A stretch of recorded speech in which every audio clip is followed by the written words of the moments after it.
जी बेटा, आज हम जो है वो उर्दू के काम में अपने 2 काम करेंगे। ठीक है बेटा। इससे पहले जो हमने काम किया वो हमने ऐसे हरूफ लिखे जिनकी आदि इश्काल नहीं होती। पहले हमने लिखा कि जिनकी आदि इश्काल होती है, उसके बाद फिर हमने लिखा कि आज हमने जो पहला काम किया कि जिसकी आदि इश्काल नहीं होती। और अब मैं आपको जो काम करवाने जा रही हूँ उसको आपने बहुत ही गौर से सुनना भी है और समझना भी है। ठीक है बेटा। तो यहाँ पे आपने इस सफ़े को ऐसे ही आपने तैयार करना है। तैयार करने के बाद आपने इसकी तारीख़ है आज की 10 अप्रैल 21, घर का काम और दिन है हफ्ता। और इस सफ़े पे आपका उन्वान है हरूफ तहजी की आदि अश्काल।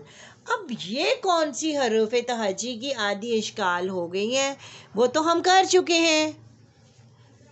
ये जो हरूफ तहजी की आदि अश्काल हैं, गौर से मेरी बात को सुने कि ये वो हरूफ तहजी है आदि अश्काल मैं आपको बताने जा रही हूँ जो 2 तरह की होती है आदि अश्काल।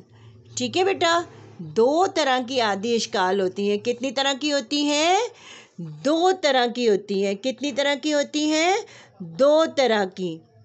और वो कुछ इश्काल ऐसी होती हैं, आपको पता है कि जब आप आगे चलते हुए जब आप अल्फाज लिखेंगे तो आपको पता चलेगा, ये जो अभी मैं आपको बताने जा रही हूँ ये हम उस वक्त आपको पता चलेगा कि ये क्या मैंने आपको बताया था। ठीक है बेटा। तो जब हम अल्फाज लिखेंगे तो उसमें हम बहुत से अल्फाज ऐसे लिखेंगे कि जिसमें अब ये देखें, जैसे ये मैंने लिखा है बे। आपको पता है ना कि बे जो है, जब हम लफ्ज़ लिखते हैं, कोई भी लफ्ज़ बनाते हैं तो उसमें हमने पूरा हर जगह पे हमने पूरा बे नहीं लिखना होता। ठीक है। या हमने सिर्फ ये वाली बे नहीं लिखनी होती। हमारे यहाँ पे कुछ अल्फाज ऐसे होते हैं कि जिनमें तो ऐसी बे भी चलती है, लेकिन ऐसी होती है शुरू में और होती है जिनमें लफ्ज़ के शुरू में बे और होती है। और मतलब 2 तरह की होती है ना, फिर कुछ और तरीके से भी होती है, फिर उसके बाद दरमियान में वो और होती है।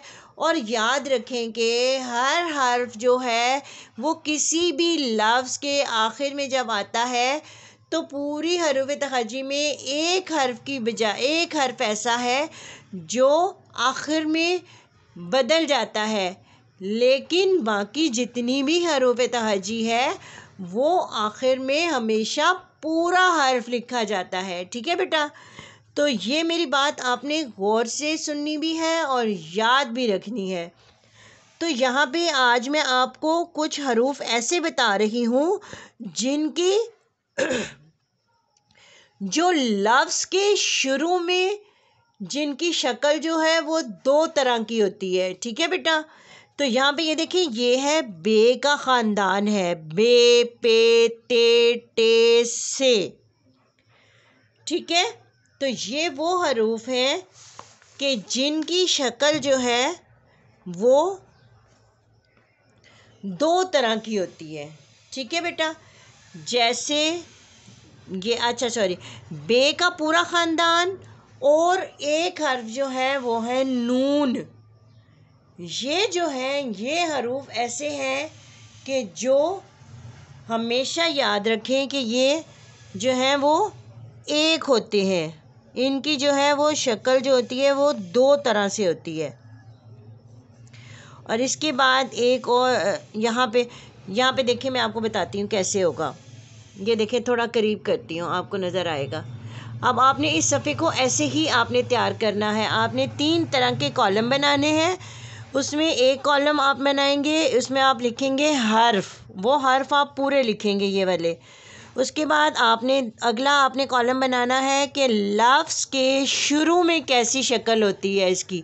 जैसे ये बे है तो बे की शक्ल लफ्ज़ के शुरू में कैसे लिखी जाती है। और लफ्ज़ के अगला जो कॉलम आपका बनेगा उसमें आपका बनेगा लफ्ज़ के दरमियान में कैसी होती है। ठीक है बेटा। तो ये आपने लिखने हैं, इस तरह से कॉलम बनाने हैं और उन कॉलम में आपने जो है वो इसको लिखना है। तो ये देखिए यहाँ पे पहला जो हमारा हर्फ है वो है बे।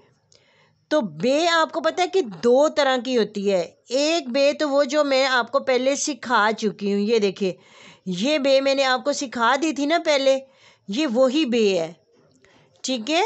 अब एक बे और तरह की होती है, जब आप ऐसे हर्फ लिखते हैं जैसे जीम का ख़ानदान, जो जीम का ख़ानदान होता है जैसे जीम चे, तो उसमें आपको ज़्यादातर जो है वो कौन सी शक्ल होती है, बे पे ते टे से, और नून की जो शक्ल होती है वो किस शक्ल में होती है, एक बे ये एक तिरछी लाइन की शक्ल में होती है। ये है बे, ऐसे ये तिरछी लाइन की शक्ल में। ये दो तरह की ये शक्लें अल्फाज जब हम लिखेंगे तो लफ्ज़ लिखेंगे तो उसमें हम ये दो तरह की बे, कुछ जगहों पर ये लिखी जाती है और कुछ जगहों पर ये लिखी जाती है। ये जो बे है, ये जो शक्ल है, ये आपको ज़्यादातर हम जीम के ख़ानदान के साथ इसको लिखेंगे। ठीक है बेटा। अब ये जो बे है ये दो तरह की हो गई। ठीक है। और दरमियान में भी ये ऐसे ही होती है, ये देखें, ये इसका ऐसे ही शुरू करते हैं जैसे हम लिखते हैं ये। ठीक है। अब पे की भी वही सेम शक्ल, एक शक्ल मैंने आपको ये वाली बताई पे, और दूसरी शक्ल मैंने आपको कौन सी बताई थी, ये एक तिरछी लाइन की शक्ल में। ठीक है बेटा, ये आपने लिखनी है। और दरमियान में भी ये ऐसी ही पे होगी जैसे हमने शुरू में बनाई थी। ये जो बे का ख़ानदान और नून है। ठीक है बेटा। इसके बाद क्या हर्फ है हमारा, ते। ते की ये जो मैंने शक्ल हमने बनाई थी वो बनेगी, और उसके बाद फिर वही तिरछी लाइन बनेगी और उसके ऊपर ते, उसके सर के ऊपर ते के दो नुक्ते, और दरमियान में वैसी होगी जैसे हमने शुरू में बनाई थी ये। ठीक है बेटा। इसी तरीके से अगला हर्फ क्या है, टे। टे भी जो हमने शुरू में बनाई थी वो टे, और उसके बाद एक जो है टे होगी वो ये तिरछी लाइन की शक्ल में, और इसके सर के ऊपर आएगा ये तोए। ठीक है। और इसी तरीके से दरमियान में भी ये टे ऐसी ही होगी, ये देखें। समझ आ गई आपको मेरी बात की। अब यहाँ पे ये क्या है, से को भी हम वैसे ही जो हमने एक शक्ल पहले लिखी थी, और दूसरी शक्ल हमारी कौन सी होगी, ये एक तिरछी लाइन की शक्ल में, तो ये हमारा बन गया से। ठीक है बेटा।